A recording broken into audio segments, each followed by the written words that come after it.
You've spoken very eloquently, and I don't know what there is left to say, but that's never stopped me before, so I'll just punctuate some of the comments that I've heard already. An eye for an eye leaves the whole world blind.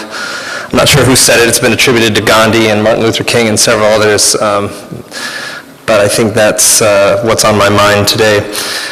Violence is as old as the human family. In Genesis 4, Cain kills Abel, which the rabbi talked about so eloquently. And so the first thing when we talk about this that we have to say is that, like the blood of Abel, we cry out with the victims of violent crime.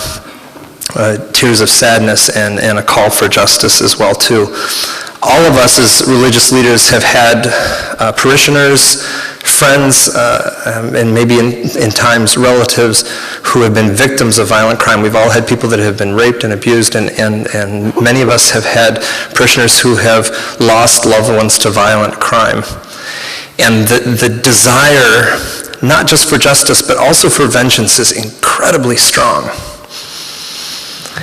But I believe it's corrosive on society. Violence is extremely corrosive on society. And when we have state-sponsored violence, I wonder what it does to us. As a religious leader, I get asked two questions when I go around to Lutheran churches where people are encouraged to debate and disagree, even though our statement on the death penalty is against it. One of them is, well, but doesn't the Bible say? I get that quite a bit, and I'm going to invite the rabbi next time that happens. You did that so well. Cain did not receive the death penalty. But also, I'll say yes, but in the Sermon on the Mount, which is in the lectionary coming up really soon, Jesus says, "You've heard it said, an eye for an eye and a tooth for a tooth, but I say to you," and then he says things like, turn the other cheek, love your enemies, pray for those who persecute you. He turns the law on its end. And in John 8, with a woman caught in adultery, which, when you're caught in the very act of adultery, the first question is, so where's the guy? I mean, he sees that injustice is already being committed right there. This is mob violence, and Jesus says, whoever is without sin casts the first stone. The other question I get asked a lot is, what if it was your child? Wouldn't you want to kill the perpetrator? And that question has haunted me over the years, and I've thought about it an awful lot, because any parent has to be honest and say, well, yes, I'd want to do it myself, really slowly. And honestly, that's the honest feeling. But then when I sit and think about it, I think, I hope someone would stop me.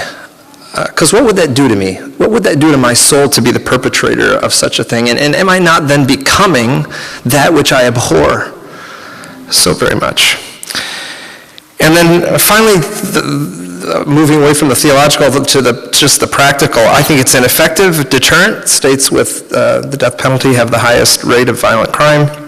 It's unfairly applied, as several people have already spoken to. I think the release of Anthony Graves after 18 years for a crime that he did not commit ought to get our attention. That should be as offensive to us as the original crime, I think. He's the 138th person to be released from death row since the 70s.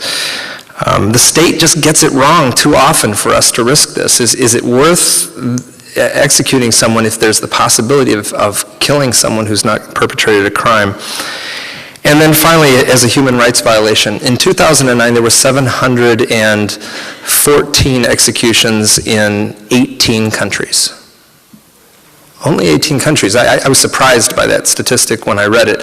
We're in the top 5 for number of executions, along with the People's Republic of China, Iran, Iraq, and Saudi Arabia, which I find to be strange bedfellows for the United States of America. An eye for an eye leaves the whole world blind.